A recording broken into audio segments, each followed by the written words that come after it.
नृत्य आत्मा की छिपी हुई भाषा है।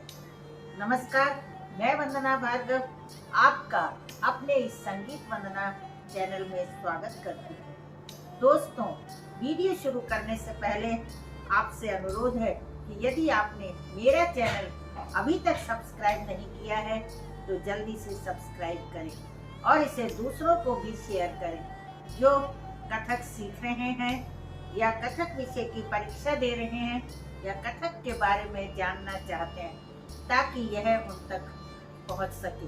विशारद, प्रभाकर, भास्कर, प्रवीण, बीए, एमए के और इसी के समकक्ष परीक्षा देने वाले विद्यार्थियों से कहना चाहूंगी कि यदि उन्हें कोई टॉपिक नहीं मिल रहा है तो मुझसे ऑनलाइन क्लास कर सकते हैं। यदि मुझे उस टॉपिक की जानकारी होगी तो मैं उसे बताने का प्रयास अवश्य करूंगी। आइए अब हम अपने वीडियो की तरफ चलते हैं। करण। भरत मुनि ने नाट्य शास्त्र में कहा है, हस्तपाद समायोगो नृत्यस्यम करण भवेत्, अर्थात हाथ और पैर का समायोग मिलकर हलन चलन को नृत्यकरण कहते हैं।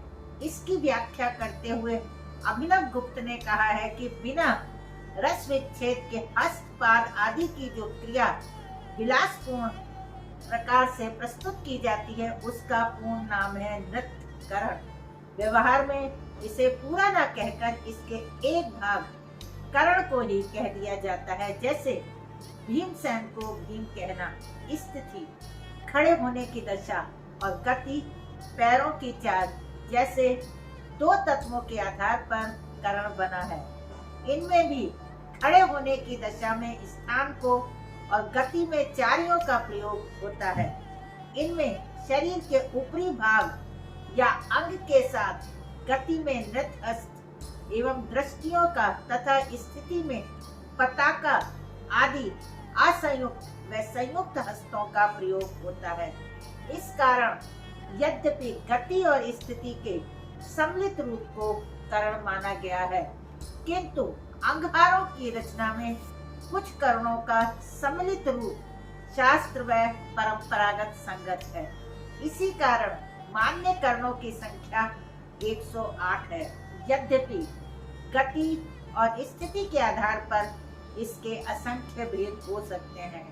यहाँ संक्षेप में हम कह सकते हैं, हस्तपाद आदि विभिन्न अंग प्रत्यंगों के अभिनय भेदों की विभिन्न इकाइयों यूनिट्स की एक संक्षिप्त रचना को ही करण कहते हैं। इन कारणों के स्वरूप को तब तक भली भांति नहीं समझा जा सकता जब तक पैर, जंघा, कटी, हस्त आदि के उन अभिनय भेदों को भली प्रकार ना जान लिया जाए, जिनका वर्णन भरत मुनि के नाट्य शास्त्र के 11वें अध्याय तक किया है। भरत नाट्य शास्त्र के 4th अध्याय में 108 करणों का वर्णन किया गया है।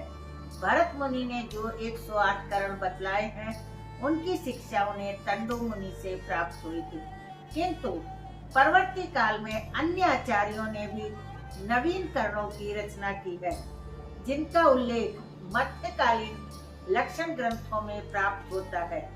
भरत ने जिन करणों की रचना की उन्हें मार्गी और जिन करणों की रचना अन्य आचार्यों द्वारा की गई उन्हें देसी करण कहा जाता है। इन करणों के संदर्भ में भरत मुनि ने यह भी कहा है कि प्रायः करणों में बायां हाथ छाती पर तथा दाहिना हाथ दाहिने पैर के साथ चलना चाहिए, जहां कमर तथा हाथ समान स्थिति वाले हों, मस्तक तथा बाजू भी ऐसे ही हों और छाती ऊंची उठी हो तो उसे सौष्ठव कहते हैं। यह सौष्ठव सभी करणों में सौंदर्याधान की दृष्टि से समायोजित करना चाहिए। इन करणों का प्रयोग सामान्य रूप से नृत्य में तो किया जाता है, किंतु कभी कभी अभिनय के बीच बचने वाले समय की पूर्ति के लिए भी किया जाता है। इसके अतिरिक्त शस्त्र युद्ध, बाहु युद्ध तथा नृत्य सौष्ठव के लिए भी कर्णों का प्रयोग होता है। भरत का मंतव्य है कि आचार्यगण इन करणों की योजना नाट्य की सामर्थ्य के अनुसार जहां तक हो सके उचित प्रकार से करें। अब मैं अपने शब्दों को यहीं विराम देती हूँ। दोस्तों, यदि आपको नृत्य के बारे में जानकारी चाहिए तो मैंने अपनी पुस्तकों का लिंक डिस्क्रिप्शन में दिया हुआ है। आपको पुस्तक लेनी हो तो दिए गए नंबर पर मुझसे संपर्क कर सकते हैं। आपके कमेंट का मुझे इंतजार रहेगा।